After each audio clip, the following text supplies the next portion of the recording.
আসসালামু আলাইকুম আরহামাতুল্লাহ বারাকাতুহু। কাহিনী ৪২তম পর্ব। রাখে আল্লাহ মারেকে, সত্য কোনোদিন গোপন থাকে না। প্রিয় দেশবাসী, বিস্তারিত জানার জন্য প্রথম পর্ব থেকে ৪১তম পর্ব দেখার জন্য বিশেষভাবে অনুরোধ করা হলো।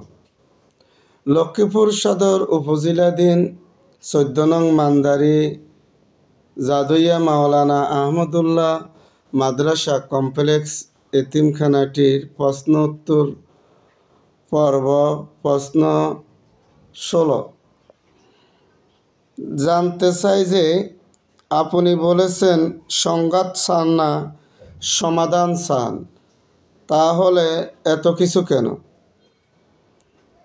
উত্তর, ভাইজান, প্রশ্ন আপনি করেছেন, উত্তর চাইবেন ওনাদের কাছে, যে মাওলানা আহমদুল্লাহ সাহেব ও ওনার ছেলে জনাব আব্দুল মালেকের নিকট। কারণ ওনারা না বলতে পারে এত কিছু কেন।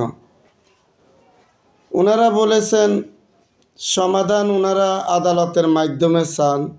তা আদালতের মাধ্যমে, আদালতে তো বিভিন্ন রেকর্ডপত্র, দলিল ইত্যাদি চাওয়ার পরে রায় দিয়ে দিছেন, সমাধান দিয়ে দিছেন।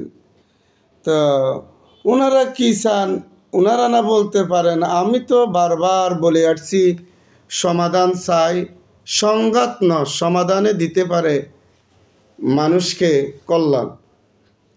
এলাকাবাসীর জানা আছে, অত্র এলাকাবাসী পরিচালনা কমিটি এবং সমাজের জ্ঞানী গুণী জাদিয়া মাদ্রাসা অধ্যক্ষ মহোদয় থেকে সবাই জানা আছে। আমি সবসময় যে মীমাংসার পক্ষে, মীমাংসা চাচ্ছি, যে ওনারা আদালতের উপরে নির্ভর করছে, আদালতের যেটি হয় তাই ফয়সালা।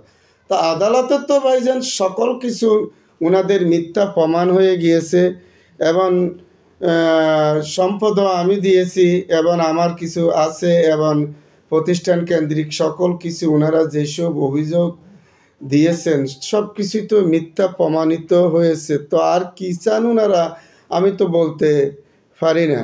তে ওনারা কি চাচ্ছেন? ওনারা কি যে এইভাবে অন্যায়ভাবে তারপরে দখল করে রাখবে? আর রাখতেও বা কি পারবেন শেষ পর্যন্ত? তা আমি এটা তো চাই না। আমি চাই ঠিক আছে, ওনারা যদি আমার জায়গা এবং প্রতিষ্ঠান নিতে চায় তাহলে ওনারা বসে সমাধান করুক। এই কথা তো আপনারা হয়তো প্রথম পর্ব থেকে এই ৪১তম পর্ব দেখলে অনুমান করতে পারবেন। আমি সবসময় আপোষ মীমাংসার পক্ষে। পরবর্তী ৪৩তম পর্ব দেখার জন্য বিশেষভাবে অনুরোধ করা হলো। আসসালামু আলাইকুম রহমতুল্লাহ বারাকাতুহু।